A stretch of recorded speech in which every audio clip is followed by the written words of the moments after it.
ये शिक्षक कथा मेरे भारत के भविष्य प्यारे भाइयों एवं बहनों, साथियों, जैसा कि आप सब जानते हैं, पांडवों के राजसूय यज्ञ के समय जब शिशुपाल भगवान श्री कृष्ण के प्रति धृष्टता करता है तो भगवान उसे क्षमा करते हैं, परंतु वह एक नहीं मानता। फिर कैसा दृश्य उपस्थित होता है वह मैं अपनी कविता के माध्यम से आप सभी को सुनाने का प्रयास कर रही हूँ।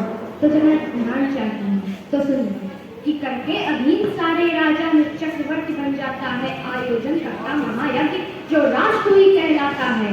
कि बड़ी युधिष्ठिर की इच्छा राजसूय यज्ञ करवाने की मंशा प्रचंड थी राजा के सम्राट अजय का मानने की। राजा ने ऋषि मुनियों द्वारा आयोजन भव्य कराया था, नाते रिश्ते सारे राजा सबको न्योता भिजवाया था।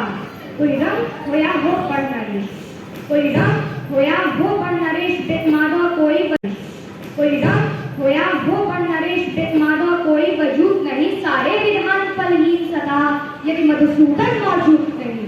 यही सोच युधिष्ठिर ने भेजा पहला न्योता गिरधारी को, अनुनय करके बुलवाया था, बैठाया पास मुरारी को। सब राजे आए सज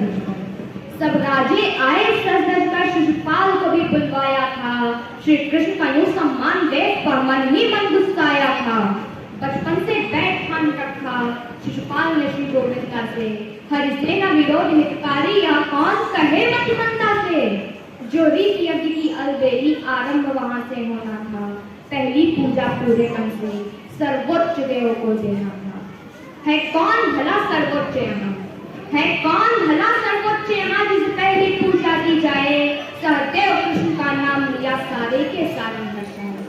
अनुमोदन भीष्म पितामह कर प्रस्ताव सहज स्वीकार किया, सब सहमत थे पर मन में शिशुपाल ने मैं प्रतिकार किया। एक शब्द न बोला निज मुख से, एक शब्द न बोला निज मुख से, लेकिन अंदर से धुन बैठा सबका मुखमंडल हर्षित था। शिशुपाल दिखा ऐठा कि सर्वसम्मति से कुंती सुत हर की पूजा, मन ही मन से प्रसन्न भूत माधव संजग में ना दूजा।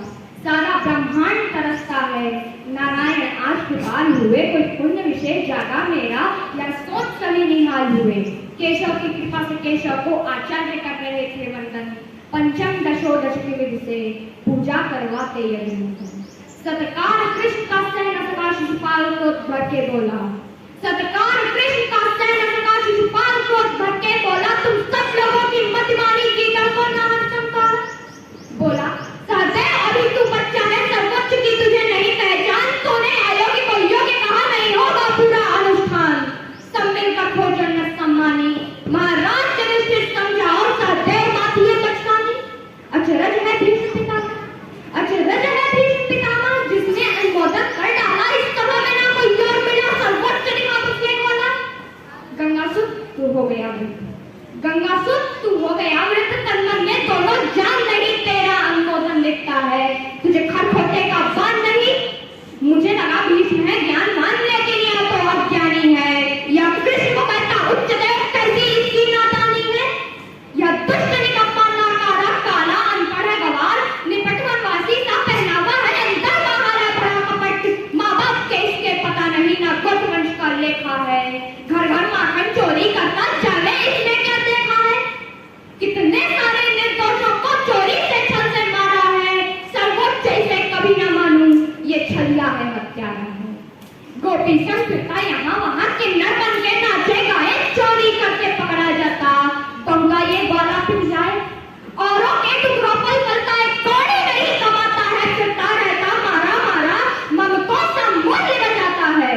रखवाली करता गायों की, ब्रज गांव का है ये चरवाहा, गैया दिन रात चराता है, नंदलाल के घर जो हरवाहा।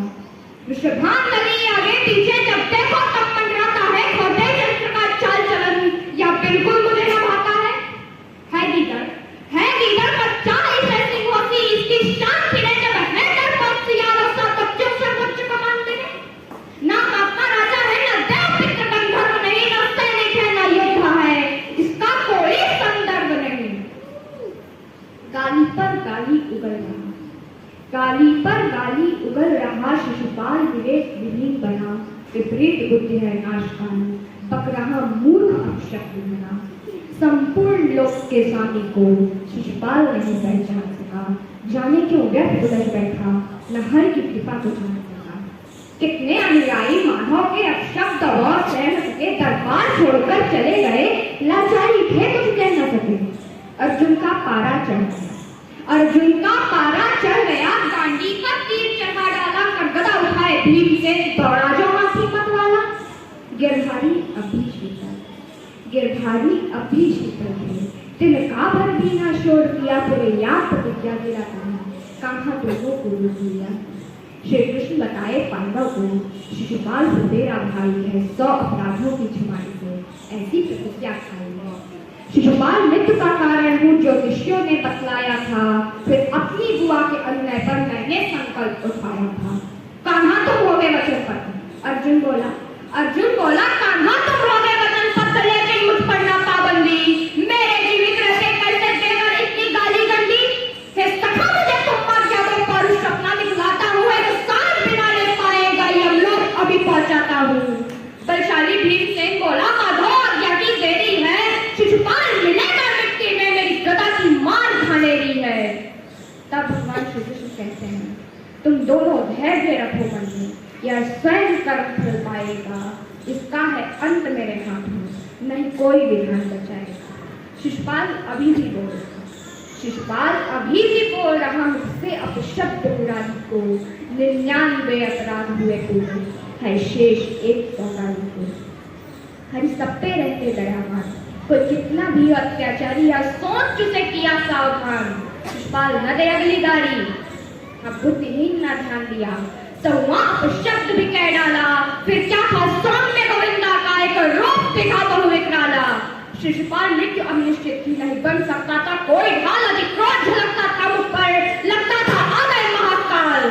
श्री कृष्ण कुपित होकर बोले, मेरी बुआ के कारण श्रेष्ठ आप सब गाली माफी का प्रथा मेरा तुझको, लेकिन अब कुछ ना श्रेष्ठ पर हुआ कौन मेरा तुझको, अब कोई बचा न पाएगा तेरे अपराध से क्षमा योग्य, तत्काल तुम्हारा जाएगा। अगला अपशब्द निकलते ही फिर चक्र सुदर्शन वार हुआ था, अंत लिखा हरि के हाथ में। शिशुपाल का संहार हुआ, जैली नरेश हरिद्रोही था, काल गति बन गया अधम। सौगारी पूरी होते श्री कृष्ण किए शिशुपाल बने, सौगारी पूरी होते श्री कृष्ण किए शिशुपाल बने। हरि को शिशुपाल न जान सका, दुर्भाग्य से अनिसम किया था, गोविंद के हाथों मर करके सीधा पहुंचा दुर्योधन, गोविंद के हाथों मर करके